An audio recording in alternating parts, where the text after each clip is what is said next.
Judicial Watch just continues to be on it.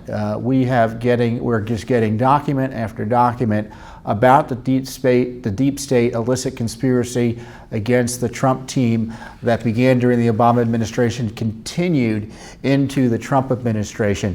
You may recall last week we got the big FISA warrants.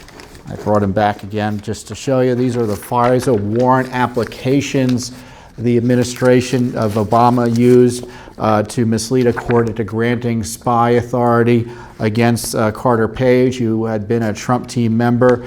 At the center of this was the Clinton DNC dossier. It was Judicial Watch that got this, got the president's interest and the all of Washington's interest as to what was in here.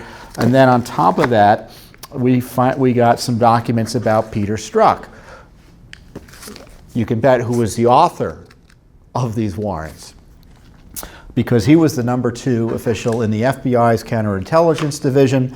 He led the Clinton email investigation / cover-up, and of course he was the chief investigator into the Trump-Russia connection. He, as you may all know, if you don't, you should, had an affair with Lisa Page, who was the top lawyer to the #2 official at the FBI, Andrew McCabe, a corrupt official too, who was fired for misconduct. Now, Page and Strzok had all these text messages between them, and Strzok was texting Page back and forth. They both hated Trump. They both wanted Hillary Clinton to win. Strzok talked about how he was going to stop Trump from winning, and that if he did, he had an insurance policy against him. Which, as you know, suggests, as you might guess, suggests corrupt acts were taking place in what Strzok was doing in terms of investigating the alleged collusion between Russia and the Trump campaign. And there was no collusion. And it turns out the collusion was the fantasy of the Clinton DNC crowd that created a dodgy dossier to target Trump that was happily laundered into the FBI and DOJ that was thoroughly corrupted and anti-Trump and used as justification to spy on the Trump team. It's that simple. But sure enough, we have new documents, because what had happened was that Strzok was at the FBI working as the lead agent on the collusion issue.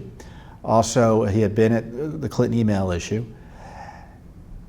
In I think it was May of last year, Mueller gets appointed, and then Strzok moves over from his position at the FBI as counterintelligence official, and he becomes a top investigator for Mr. Mueller. And in doing so, he was concerned about, then a few months later, I think in August, he gets removed by Mueller once these text messages are discovered by the IG, and Mueller removes him without telling us. He didn't tell anyone, or the Justice Department didn't tell anyone either, until 4 months after it happened. So a lot of scandal around Peter Strzok. And of course, then he testified in a dishonest way to Congress. This is the guy who ought to be subject of a criminal prosecution, to be clear. He had a political agenda, and it looks like he was advocating it and using FBI resources to advance it. So many crimes violated in that, potentially with that course of conduct. It's just surprising. Well, it's not surprising. It's outrageous the Justice Department hasn't taken strong action. So while the Justice Department sleeps, Judicial Watch acts. And we had investigated, we had filed a Freedom of Information Act request for documents about Strzok's assignment to the Mueller team and then his removal. And we ended up suing, we asked in August 2017, because it became public he was removed. They lied about the reasons for his removal, so we didn't know it then, but we sued almost immediately, or asked for questions almost immediately. And when we didn't get we got the runaround from Mueller, from the Justice Department, from the FBI, so we sued in December of 2017. And so finally in July, or earlier this week, we received documents that FBI official Peter Strzok insisted on retaining his security clearance abilities and authorities working for the Mueller team. Now, why is that unusual? Well, let me read you exactly what happened. So we got 14 documents. I'll get to why it's unusual in a second. And they're emails, mostly redacted, as is typical, but there's some material that isn't redacted, including an email that he sent on July 13th to his senior supervisor. So he's number 2. He sent it to Bill Price-Stepp, who was number 1 in the counterintelligence division of the FBI. And he said, sorry to bother you with this, but given my old CD/DAD job is posted, which was his deputy assistant director job, I need guidance on what my new position is and what legal authorities attached to it.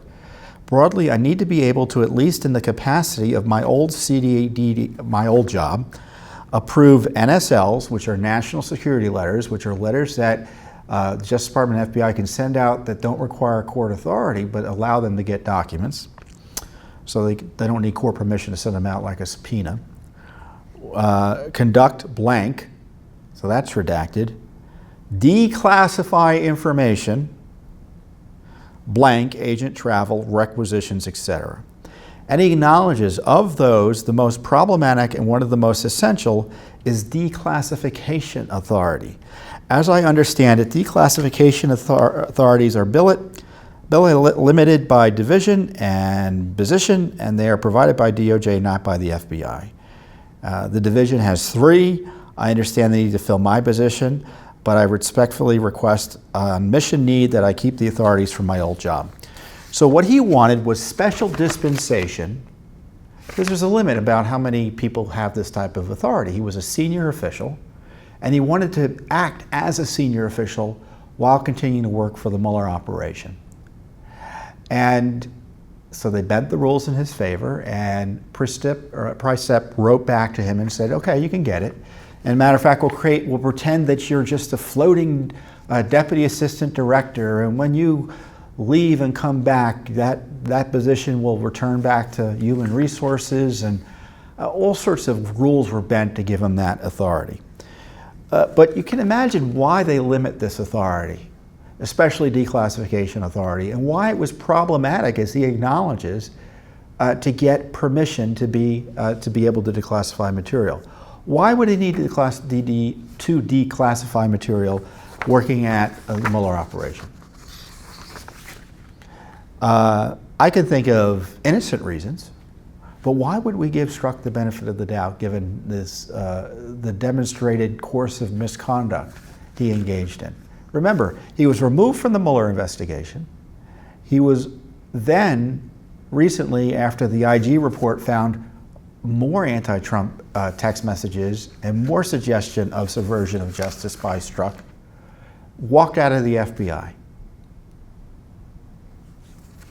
So why would we give him the benefit of the doubt? So when I see declassification, I see someone who wants to be able to leak, both on the inside to his buddies and friends in the FBI and to the outside.